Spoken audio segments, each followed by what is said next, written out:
Pablo Poveda Medina, yo soy médico general, orgullosamente un médico general colombiano. Venimos realizando esta actividad desde hace 8 años, este ya es el 9º, que consiste fundamentalmente en recorrer 3 veces al año el país, tocando 14 ciudades del país.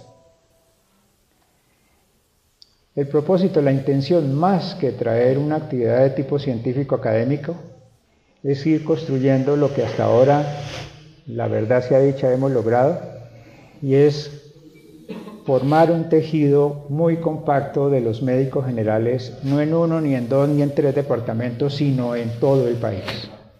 Más que un pretexto de educación médica continuada, que también es esencial y nos hace falta, es un motivo para reunirnos y estar juntos y comenzar a sentir que ya no estamos solos, que los médicos generales tenemos y debemos exigir la importancia que merecemos.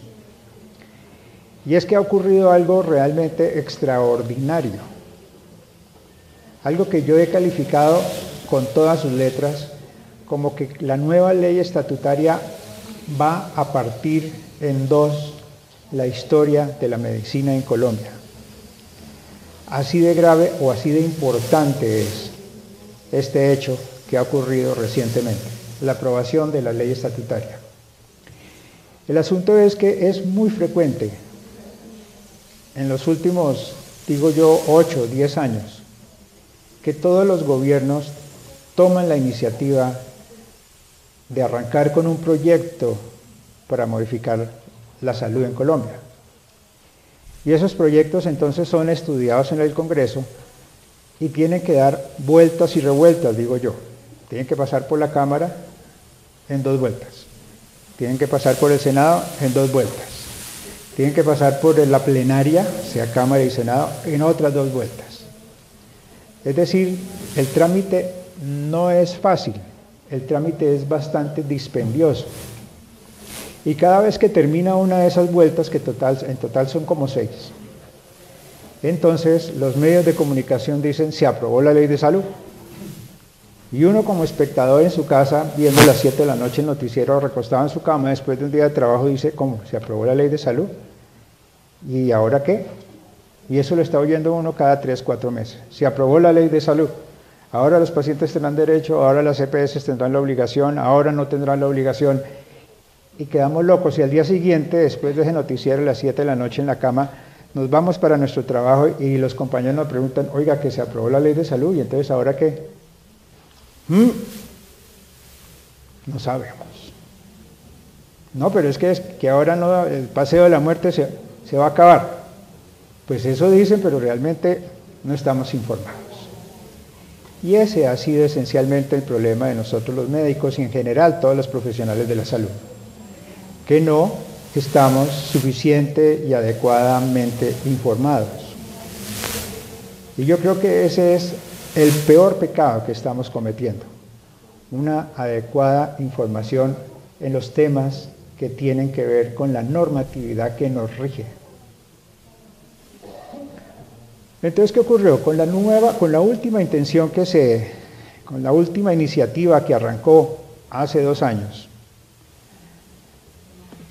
entonces es frecuente, se estaban tramitando básicamente 2 proyectos, uno de ley ordinaria y otro de ley estatutaria. El proyecto de ley ordinaria es un proyecto de muchísimos artículos, y son muchísimos artículos básicamente porque ahí se tratan de manera muy detallada, muy pormenorizadamente, cómo es que van a ser las interacciones entre los distintos actores de salud, que los médicos se van a relacionar con las IPS así y así, que las IPS se van a relacionar con las EPS así, que las EPS le van a pagar a estos así, que van a suscribir los pacientes así. Eso es un enredo y por eso requiere de muchos artículos. Por el otro lado está la ley estatutaria, que es una ley muy cortita. Normalmente siempre se había tramitado únicamente un proyecto de ley ordinaria, y en el 2010 se hizo, y en el 2012 se hizo, en el 2008 se hizo, y se aprobaron esas leyes, pero nunca se reglamentaron, porque todo quedó en las mismas, los mismos con los mismas. Es un sistema en el que se busca es negarle los servicios a la gente y pagarle de la peor manera al profesional de la salud. Eso es lo que siempre han buscado, por lo menos en los últimos 10 años, las famosas reformas a la ley de la salud. Pero entonces en esta ocasión ocurrió algo distinto. Había una ley ordinaria, otra vez la misma cosa y la misma película, y por otro lado una ley estatutaria. Esa ley estatutaria es más cortica, no tiene 25 artículos, y surgió de la iniciativa.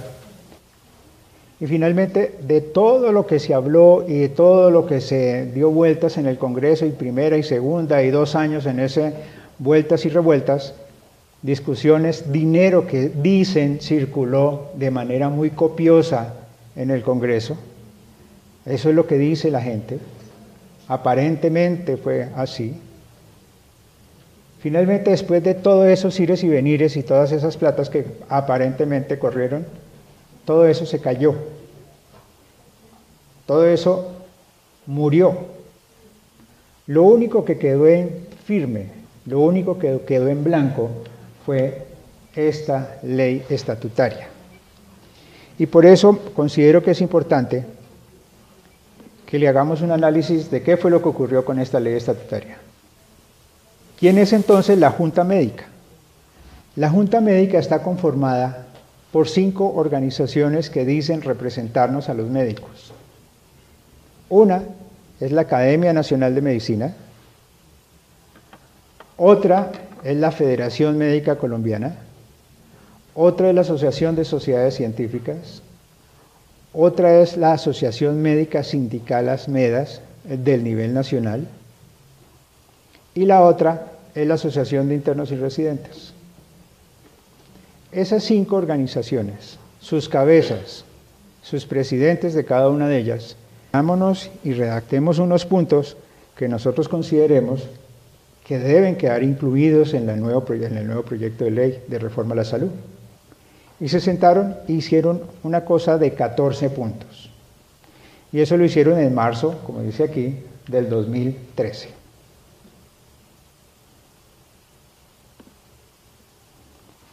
Ese proyecto de ley estatutaria lo llamaron proyecto de ley estatutaria y se llamaba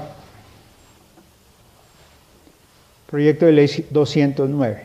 Yo como no se los voy a leer porque sé que eso es muy aburrido hacer una presentación y leer un proyecto de ley, se los voy a pasar muy rápido. Muy rápido es así de rápido. Ya estuvo. Como verán, este documento no tiene firmas de ninguna especie. Son apenas 14 puntos y no tiene firmas porque era simplemente un manual de 14 buenas intenciones que esos 5 representantes, las 5 principales organizaciones médicas que nos representan, consideraron debían ser incluidas en el proyecto de ley de Santos. Notaron sí que cuando pasé esto rápidamente, había 2 cosas subrayadas. Una, este proyecto número 10, ese artículo número 12, artículo número 10 aparezca. No aparece. Bueno, el artículo número 10 dice que el Sistema Único de Salud reconocerá en el acto médico el compromiso social de la medicina y respetará la autonomía intelectual de los facultativos de la salud. Aquí la palabra clave es autonomía intelectual. ¿Y qué es autonomía intelectual? Es simple y llanamente el derecho que tiene un profesional, como somos nosotros los médicos, para decidir qué es lo que es bueno y qué es lo que es malo para un paciente. Y en qué cantidad se le debe o se le puede dar. Eso es ser autónomos profesionalmente. Pero en Colombia, desde hace 20 años, y por cuenta del sistema Ley 100, ya no somos nosotros los que decidimos qué es lo que es bueno o malo para un paciente. Ya no decidimos en qué cantidad se le puede o se le debe dar. Ahora eso lo hace el sistema, a través de un auditor médico o a través de un comité técnico científico. Ellos son los que verdaderamente y en últimas sí deciden qué es lo que es bueno y malo para un paciente y en qué cantidad se le puede dar. Y eso significa que nos han usurpado, nos han arrebatado, nos han quitado algo muy íntimo de nuestra profesión, que es la autonomía profesional. Por fortuna, esa gran junta médica, cuando vio que el gobierno tenía intenciones de pasar una nueva ley para reformar la salud, dijo, por favor incluyan dentro de esa reforma que al médico debe respetársele la autonomía intelectual. Eso no debería quedar escrito en ninguna parte y en ninguna norma, pero como estamos en el país en donde la realidad supera la ficción, aquí sí toca escribir las cosas en un decreto o en una norma, en una ley. Mi papá, ustedes me lo han dicho, me lo han oído decir muchas veces, mi papá era médico general. En la época en que él ejerció hace 30, 40, 50 años. Era autónomo, no solo él, sino todos los médicos generales y no generales eran autónomos. Lo que el médico prescribía era lo que se hacía. No tenía que someterse a ningún filtro, ni a ninguna cortapisa, ni a ninguna talanquera por parte de ningún sistema, a través de ninguna auditoría, a través de ningún comité técnico científico. Lo que el médico decidía que se hacía, se hacía. La gran junta médica dijo, van a reformar la salud, por favor incluyan eso. Y lo siguiente, el siguiente subrayado que puse allí, es el artículo 12. Para ese artículo 12, que dice que de los prestadores de servicios, los trabajadores y en general el talento humano en salud, estarán amparados por condiciones laborales justas y dignas. De la misma manera, la gran junta médica dijo, el gobierno quiere reformar la salud, incluyamos un concepto de que las condiciones laborales que reciben los profesionales de la salud tienen que ser justas y dignas.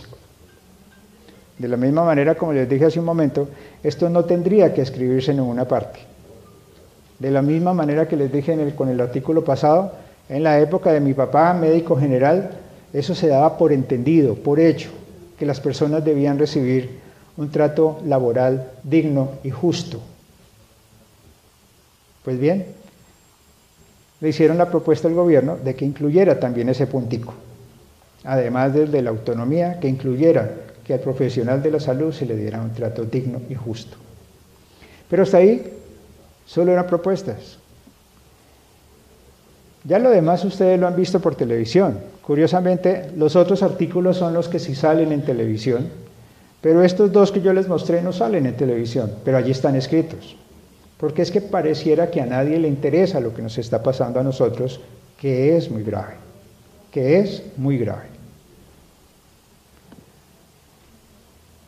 Entonces, ese proyecto de ley estatutaria de la Gran Junta Médica se llamó Proyecto de Ley 209 del 2013, Senado, y el Ejecutivo, o sea, el presidente y su ministro, el 18 de marzo del 2013 lo radicó en la Secretaría General del Senado y le dio mensaje de urgencia para su trámite en el Congreso.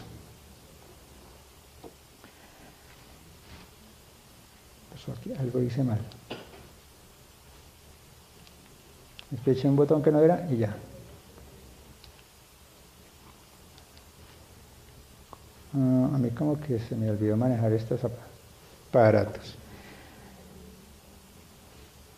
Ya. El Ejecutivo lo radicó el 18 de marzo del 2013 en la Secretaría General del Senado y le dio mensaje de urgencia para su trámite en el Congreso. Y pongo esta fotografía. Esta fotografía corresponde justamente a ese instante, a ese momento en que fue radicado el proyecto de ley estatutaria, que yo he calificado luego de las vueltas y revueltas, luego de que se cayó el proyecto de ley ordinaria y que quedó solamente este proyecto de ley estatutaria, y el contenido de cómo finalmente quedó, lo he calificado de que va a partir en dos la historia de la medicina en Colombia, y por esa razón he querido incluir esta fotografía en esta presentación, porque esta fotografía enmarca un momento histórico en la historia de la medicina en Colombia, tal vez el más importante de toda su historia. Aquí están el presidente de la República, que no es usual que un presidente de la República vaya a radicar un proyecto de ley. Está un senador que tiene que cumplir la función de, como un miembro del Congreso, es quien tiene que radicar el proyecto de ley. Esta función la cumplió, para bien o para mal, nos guste o no nos guste, nos caiga bien o nos caiga mal, el senador Roy Barreras. Está aquí el secretario del Congreso, aquí está este señor que está de gafas y un poco canoso y con una corbata roja, es el que en su momento era el presidente de la Academia Nacional de Medicina. Se trata del doctor Fernando Sánchez Torres. Un poco más atrás de él, se ve un poco la cara más y la cabeza, es el presidente de la Sociedad de Sociedades Científicas en ese momento, el doctor Carlos Francisco Fernández. Está el ministro de Salud, el doctor Alejandro Gaviria, y aquí detrás otro señor como canosito, se trata del presidente del Colegio Médico Colombiano, el doctor Roberto Vaquero. En esta fotografía no alcanzó a quedar, pero estaba parado aquí en este punto, estaba el doctor Pedro Contreras, presidente nacional de la Asociación Médica Sindical ASMEDAS. Esos personajes son los que, junto con el presidente y el senador Roy Barreras, fueron a la Secretaría del Congreso a radicar el proyecto de ley estatutaria.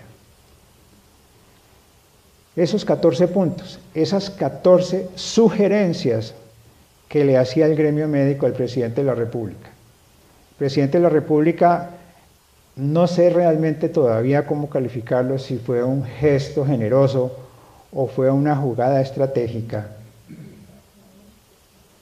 Dijo, cojamos esos 14 puntos, convirtámoslo en un proyecto de ley estatutaria y de esa manera le podemos mostrar al país que el gremio médico está respaldando mi intención, la intención del presidente, de reformar la salud.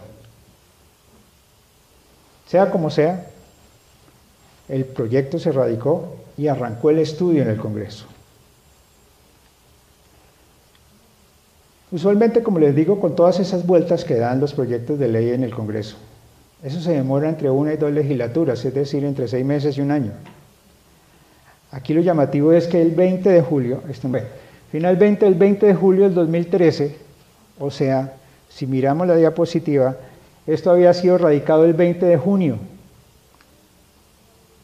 Y el 20 de junio,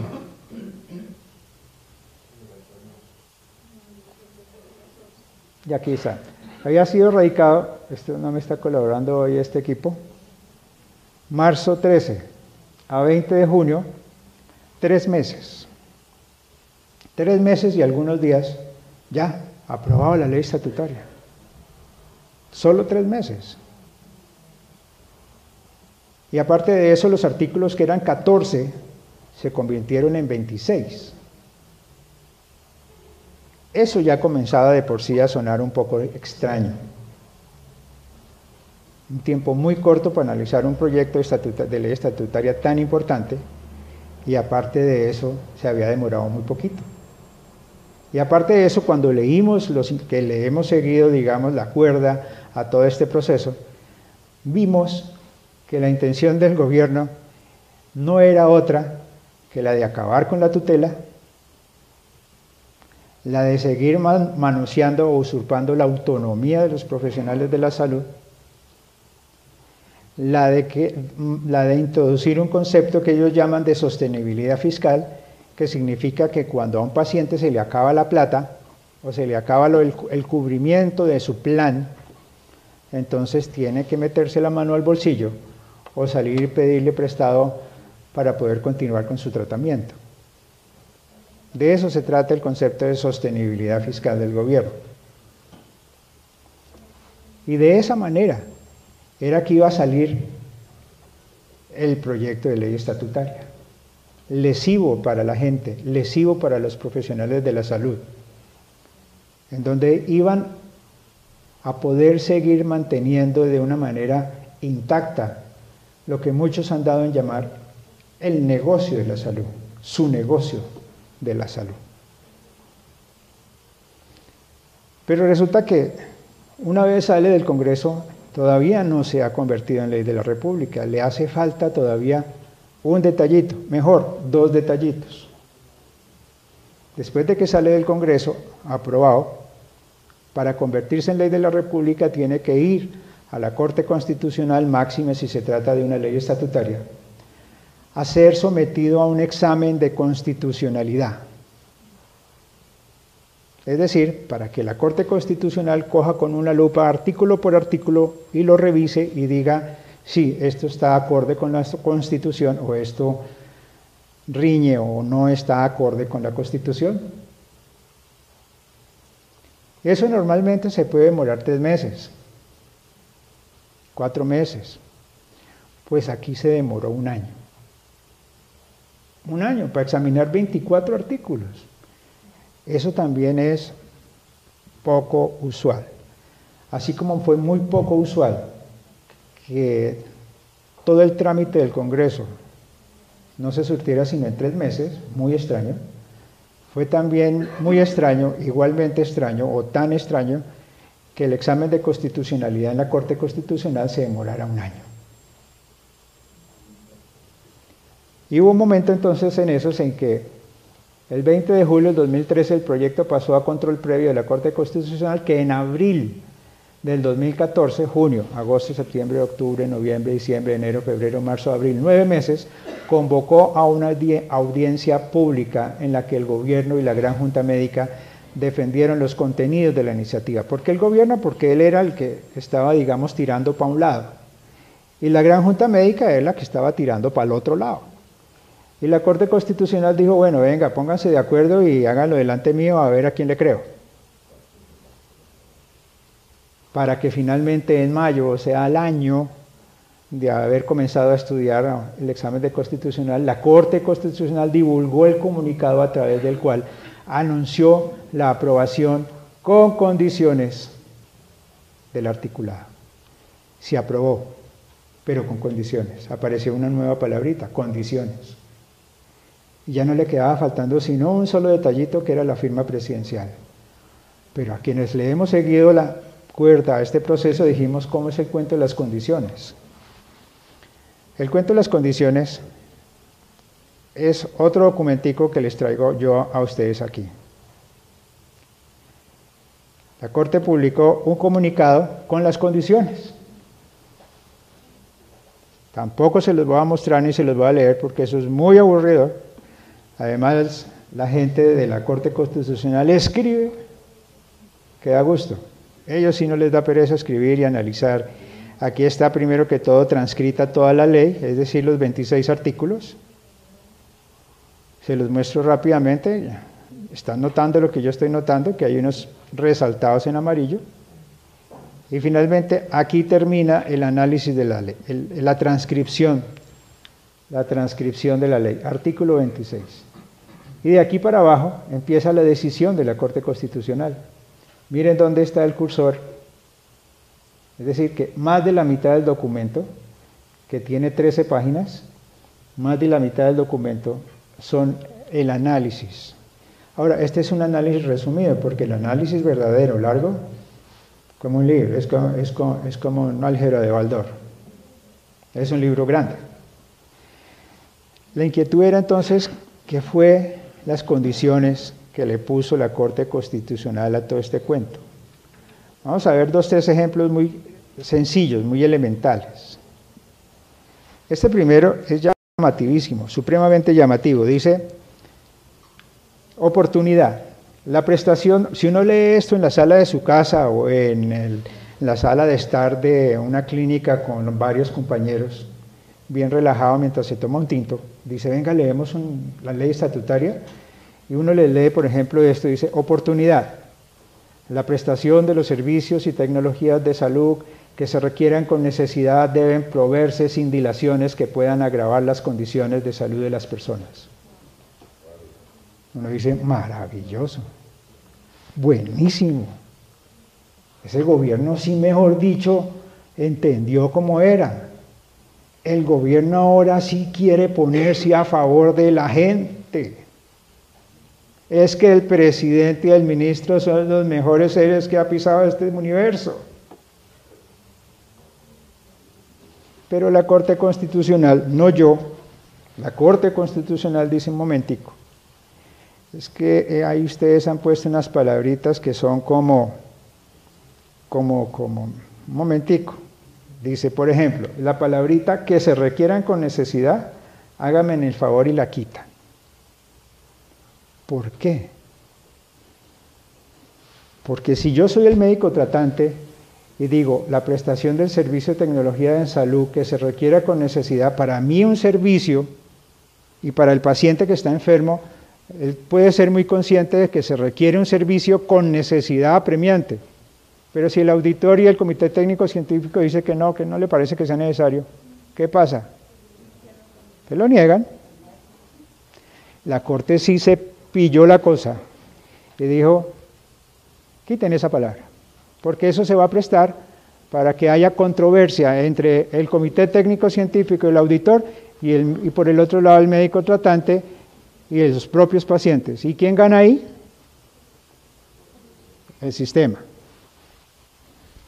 Eso es lo que se llama micos, o miquitos, o orangutanes.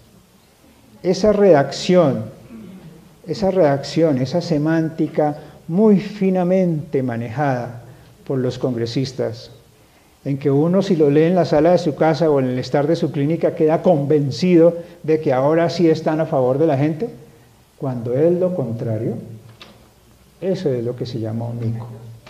Se los presento. Y es que ese no fue el único ejemplo. Y además estos subrayados, yo hice los subrayados, pero estas son las consideraciones o las condiciones que puso, no yo, la Corte Constitucional. Este otro dice, oportunidad. La prestación de los servicios y tecnologías de salud que se requieran con necesidad deben proveerse sin dilaciones que puedan agravar las condiciones de salud de las personas. Le digo en la sala de mi casa o en el estado de la clínica, suena divino. Pero la Corte dice, no, hágame el favor y me quitan ese pedazo. Expresión inexequible. ¿Por qué? Porque es que ¿quién decide qué puede y qué no puede agravar la condición de un paciente? Yo como médico tratante puedo decirle, por favor me le mantienen tal esquema de tratamiento, porque se puede agravar la condición de este paciente si no se lo mantienen. Pero el auditor puede tener una opinión completamente contraria a la mía y decidir quitárselo. Y a ustedes como pacientes y como médicos tratantes, estoy seguro les ha pasado cosas así. Entonces la Corte, ¿qué dijo? Quiten eso. Eso es inconstitucional. Este ejemplo es divino. Es un palabrerío en que uno, mejor dicho, como nosotros no estamos acostumbrados a leer leyes y a leer estatutos y a leer reglamentos, pues igual, tienen una habilidad para redactar las cosas que lo dejan a uno convencido de que tiene las mejores intenciones. Pero a la hora del té, la cosa es definitivamente en contrario. Y no lo digo yo, lo dice la Corte Constitucional. Y aquí está el ejemplo. Parágrafo. Para efectos del presente artículo se entiende por terminología o servicio de salud aquellos directamente relacionados con el tratamiento y el cumplimiento del objetivo preventivo y terapéutico.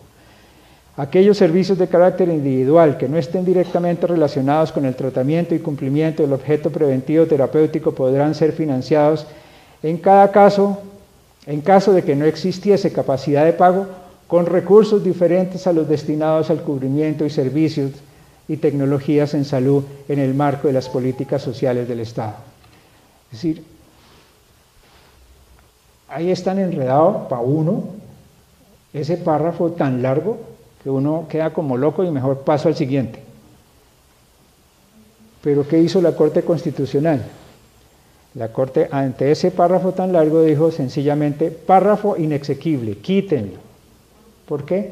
Porque si uno ya lo lee con un constitucionalista al lado o con alguien que haya seguido de cerca todo este proceso, le explican a uno, es que mire, es que aquí lo que el gobierno, en pocas palabras, lo que está diciendo es que al que se le acabe la plata, al que se le acabe su cobertura de su plan, pues tiene que salir a buscar prestado para poder seguirse haciendo el tratamiento. Ya sea con la tía rica o con un banco o con la cooperativa o venda el carrito y venda la casa, pero ya el sistema hasta un punto y hasta ahí, y no más. Eso es lo que quiere decir ese párrafo, y por eso la Corte Constitucional dijo, eso no es constitucional, quítenlo. Y lo quitaron, les tocó quitarlo. Este es espectacular, este es un micromico, pero de un veneno.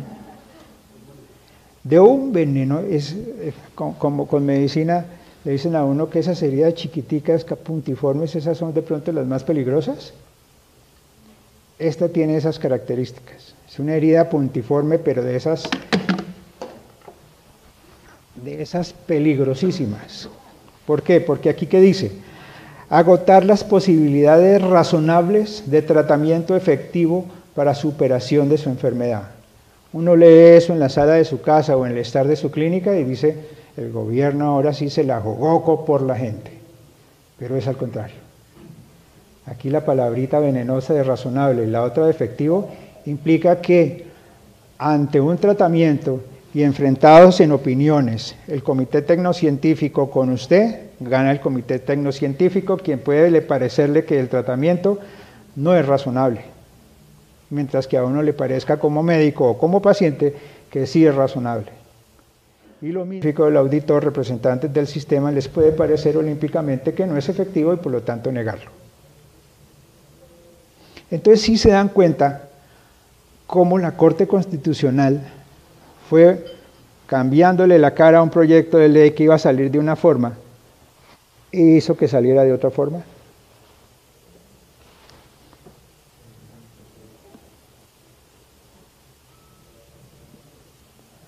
Este último, dramático.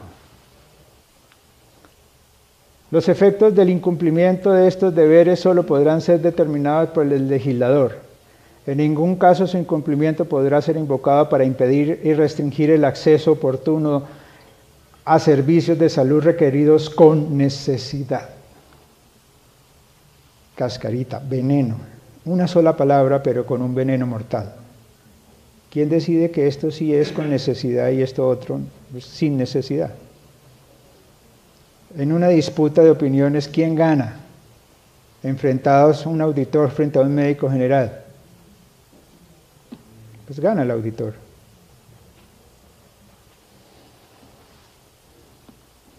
Y así les podría seguir leyendo todas las condiciones que puso la Corte Constitucional, que no son otra cosa que estas que están subrayadas en amarillo, que finalmente lograron darle la vuelta, pero la vuelta de 180 grados.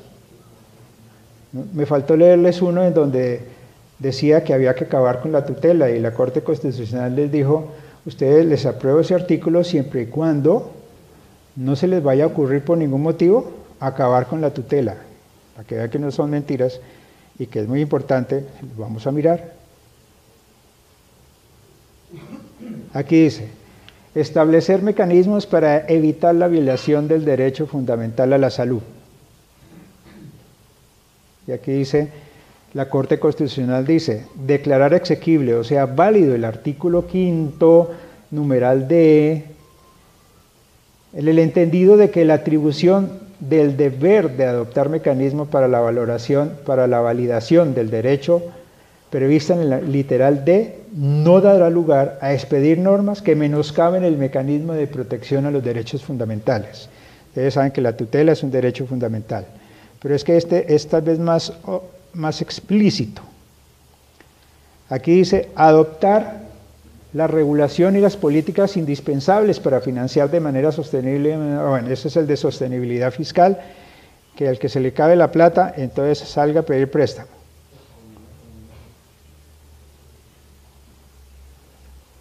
No sé qué se hizo.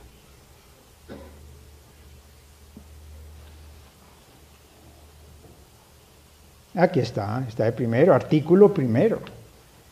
La presente ley tiene por objeto garantizar el derecho fundamental a la salud, regularlo y establecer sus mecanismos de protección.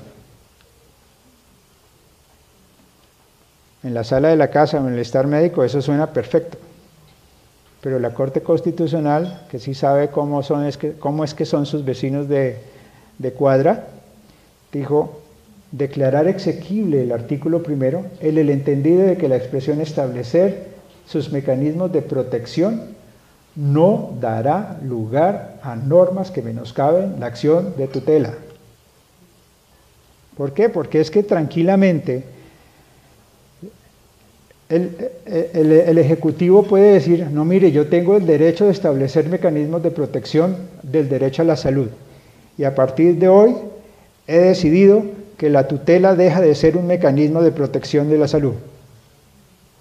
¿Con base en qué, señores? Con base en el artículo primero, que nos dice que el gobierno podrá establecer, la ley tiene por objeto garantizar el derecho fundamental a la salud, regularlo y establecer sus mecanismos de protección. Y a partir de hoy he decidido que la tutela ya no será un mecanismo de protección de la salud. Con base en ese párrafo lo habían podido hacer. La Corte Constitucional, que le salió al paso, dijo: ¿me quitan ese pedacito, por favor? O ese pedacito se los dejo siempre y cuando no dará lugar a normas que menoscaben la acción de tutela. Y lo que pasa es que de todas maneras el gobierno se había, como dicen los jóvenes hoy en día, se había boleteado mucho. Se había boleteado diciendo: es que queremos acabar con la tutela porque eso está desangrando el sistema de salud. Se había boleteado mucho diciendo: es que el sistema puede cubrir hasta cierto punto de acuerdo al concepto de sostenibilidad fiscal, y de ahí en adelante no le podemos dar más, porque es que en el plata no alcanza. Entonces, pues, se habían boleteado mucho. Hasta allí termina el análisis del comunicado con condiciones de la Corte Constitucional. Posteriormente, en octubre del 2014, publicó la sentencia, es decir, un año, se demoró un año final completico para publicar la sentencia, y aquí pasó un hierro en el texto definitivo de esta, que emitió un fallo aclaratorio en diciembre y remitió de nuevo el articulado al Congreso para que rehiciera el texto. Un error de mecanografía de una secretaria en un párrafo hizo que se tuviera que devolver todo el proyecto al Congreso. Y de ahí se agarró el gobierno para decir: si ve, es que eso no sirve, eso hay que volverlo a hacer, eso hundámoslo, eso ya no, eso saquémoslo. Pero no se podía sacar. Y finalmente, el pasado,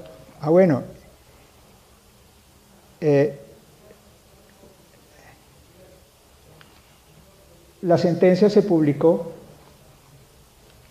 después de un año, y ya lo que seguía era la firma presidencial para que se convirtiera en ley de la República. Eso normalmente se demora 2 meses después de que termina un examen de constitucionalidad en la Corte. Se demoran 2 semanas. Y pasaron 2 semanas y nada. Y pasó un mes y nada. El presidente no firmaba.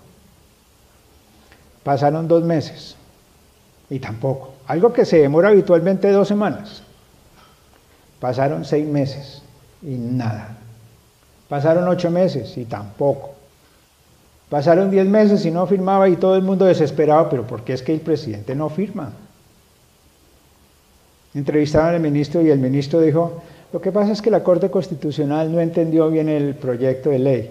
Cree que es que tenemos que poner a comer caviar a todos los colombianos. Y eso no se puede hacer. Eso lo dijo finalmente como 1 o 2 semanas antes de que le tocara finalmente salir al Congreso. Posteriormente, el pasado 10 de febrero, en el 2015, el ministro Alejandro Gaviria defendió el proyecto en la plenaria del Senado como último trámite previo a su sanción presidencial. La presión fue tanta que finalmente les tocó decir: no, aquí nos toca firmar. Ya le hemos mamado mucho gallo a la cosa, ya pasó casi un año y tocó firmar. y firmaron algo que no fue lo que salió del Congreso, que era lo que ellos sí estaban dispuestos a firmar rapidito.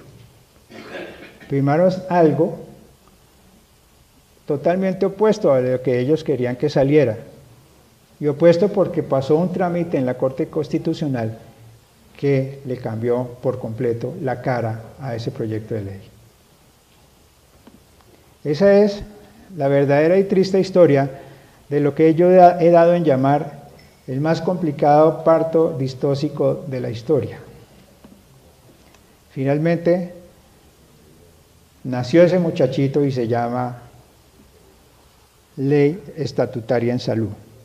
Y se las va a pasar igualmente a toda velocidad. A toda velocidad, como no son sino 26 artículos, pues es una cosa muy corta. La mayoría de los artículos han hecho comentarios en todos los medios de comunicación, que se acaba el paseo de la muerte, que es un derecho fundamental, que las mujeres y los niños primero, pero nadie ha hecho comentarios en medios de comunicación de la dignidad profesional y del trato laboral digno y justo. Esos dos punticos resaltados en amarillo, miren, aquí están entonces las firmas de todos los que participaron en ese cuento. Y finalmente, la firma tan esperada que se demoró casi un año y que normalmente no se demora sino 2 semanas, pero aquí en este caso se demoró un año, y ya les expliqué por qué, del presidente de la República y del ministro. Ustedes se preguntarán qué pasó con esos 2 articulitos resaltados en amarillo de los 14 puntos o iniciativa de la Gran Junta Médica. Esos 2 articulitos, que eran el 10 y el 12, ¿se acuerdan? Se convirtieron aquí en el capítulo 3, en los artículos 17 y 18. El 17 quedaron hasta mejor redactados. El 17 dice autonomía profesional. Se garantiza la autonomía de los profesionales de la salud para adoptar decisiones sobre el diagnóstico y tratamiento de los pacientes que tienen a su cargo. Claramente, autonomía de los profesionales de la salud para adoptar decisiones sobre el diagnóstico y tratamiento de los pacientes que tienen a su cargo. Con esa redacción, exigiría que mañana mismo se tuvieran que acabar los comités técnicos científicos y los auditores médicos. Pero eso no, desgraciadamente, no puede ocurrir así tan rápido, porque esto es una ley que sigue un trámite que ¿cuál es? Que cada artículo de esos tiene que ser reglamentado. ¿Y quién lo reglamenta? El ministerio, el ejecutivo, el ministerio que tenga que ver con el tema. Para este caso, pues el de salud. Pero hay 2 problemas. Uno es que en Colombia muchas de las leyes, muchísimas de las leyes, muchísimos de los artículos que han salido muy bien intencionados, muy bien redactados, muy a favor de la gente, el gobierno simplemente no los reglamenta. Y al no reglamentarlos, quedan allí como letra muerta. Luego, no podemos decir que porque esta redacción quedó así, que los médicos deben tener la autonomía y deben adoptar las decisiones y que se les debe respetar los pacientes que tienen a su cargo, no quiere decir que mañana se tienen que acabar los comités y los auditores. Eso podrá ocurrir únicamente hasta que el gobierno redacte unos decretos reglamentarios. Capítulo 3 de la Ley Estatutaria en Salud. ¿Y ustedes creen que va a tener muchas ganas de hacer eso? Si se demoró un año para firmar, ¿ustedes creen que entonces van a salir corriendo? Ah, no, mire, el 17, hágale pues, hagamos el decreto reglamentario para reglamentar el artículo 17. No lo van a hacer, a no ser que entre alguien a exigirles que los haga. Lo mismo el 18. El artículo 18 dice: respeto a la dignidad de los profesionales y trabajadores de la salud. Los trabajadores, en general el talento humano en salud, estarán amparados por condiciones laborales justas y dignas, con estabilidad y facilidades para incrementar sus conocimientos, de acuerdo con las necesidades institucionales. Esto no debería quedar inscrito en ninguna parte, pero aquí en Colombia, donde la realidad supera la ficción, hay que escribirlas, desgraciadamente. Tenemos que recibir condiciones laborales justas y dignas. Ante este artículo 18 de la ley estatutaria ya aprobada y sancionada, eso significaría, palabras más, palabras menos, que a partir del día siguiente ningún médico en Colombia y ningún profesional de la salud tendría por qué estar contratado a través de contrato de prestación de servicios, ni a través de cooperativas, ni a través de empresas de servicios temporal, porque aquí dice que tienen que respetarnos un trato laboral digno y justo, y ni los contratos de servicios temporales, ni las cooperativas, ni las empresas de servicios temporal son un trato digno y justo. Hay que esperar entonces a que nos redacten el decreto reglamentario. El problema es que el gobierno, el ministerio, se va a hacer el de la vista gacha y el de la oreja mocha a la hora de redactar esos decretos reglamentarios. Si no aparece una organización fuerte y sólida como la que yo les voy a proponer que hagamos, que entre a exigirle al gobierno, háganme el favor, me respetan o me respetan el 17 y el 18. Pero tiene que ser una organización de orden nacional, muy sólida, muy fuerte, muy compacta, de médicos generales en todo el país, que entre a exigirle el cumplimiento de esos dos artículos en particular al gobierno. No podemos seguir haciendo el papelón de espectadores de piedra que hemos hecho por más de 100 años, esperando a ver, sí, hagan, yo les apoyo, yo les firmo lo que quieran, pero hagan. Yo sigo aquí tranquilo, sentado tranquilo, yo los apoyo, yo les firmo, díganme qué firman. Esa actitud no nos sirve. Nos sirve la actitud activa, proactiva, decidida, contundente, de que cuando se les convoque a integrar una organización que va a tener el único propósito y objetivo de entrar a exigir el cumplimiento de esos dos artículos, el 17 y el 18, todos digan firmes, aquí estoy.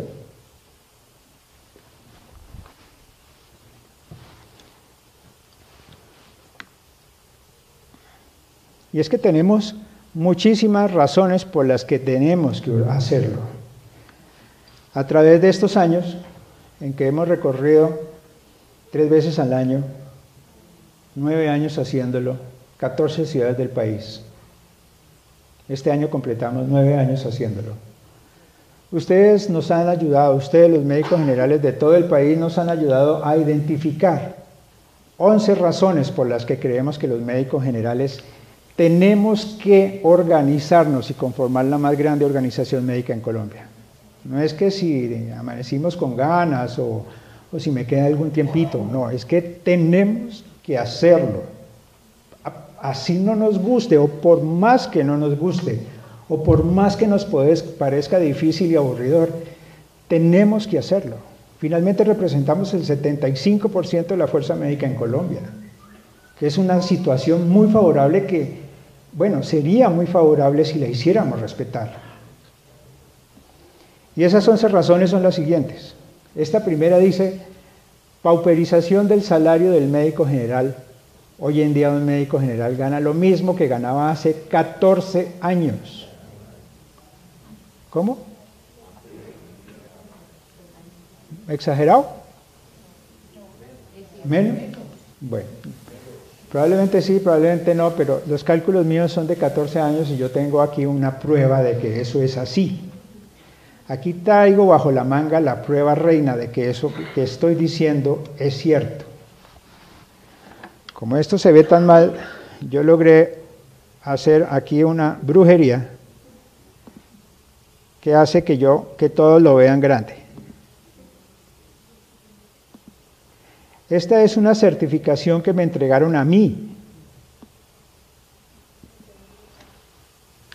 El Seguro Social, el jefe del Departamento de Recursos Humanos, hace constar que Juan Pablo Poveda Medina, ese soy yo, con cédula ciudadanía número tal, esa es mi cédula, presta sus servicios al Instituto de Seguros Sociales desde agosto 5 del 94 desempeñando el cargo de médico especialista. Aquí tengo que hacer la aclaración de que yo soy especialista en administración de salud y eso me demoré apenas un año haciéndolo.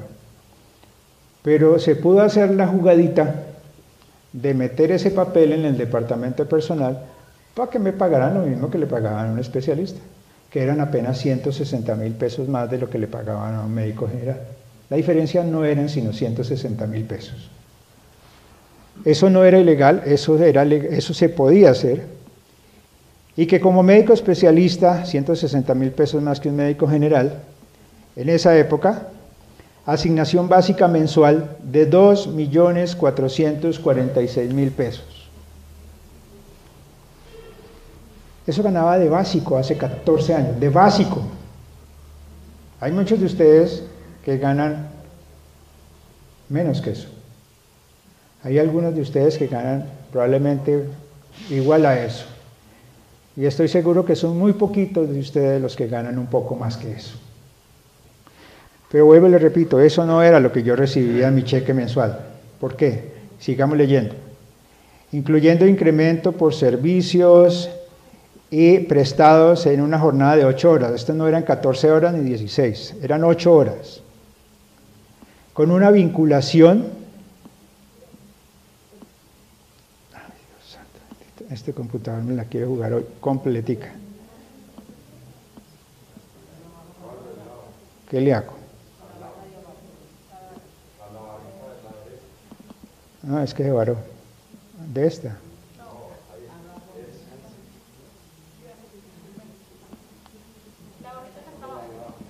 De ahí abajo. No, es que de verdad se chuequeó. Ah, ya le encontré aquí el truco. Entonces, aquí 2 millones incluyendo incremento por servicio, aquí diarias con una vinculación laboral de trabajador oficial.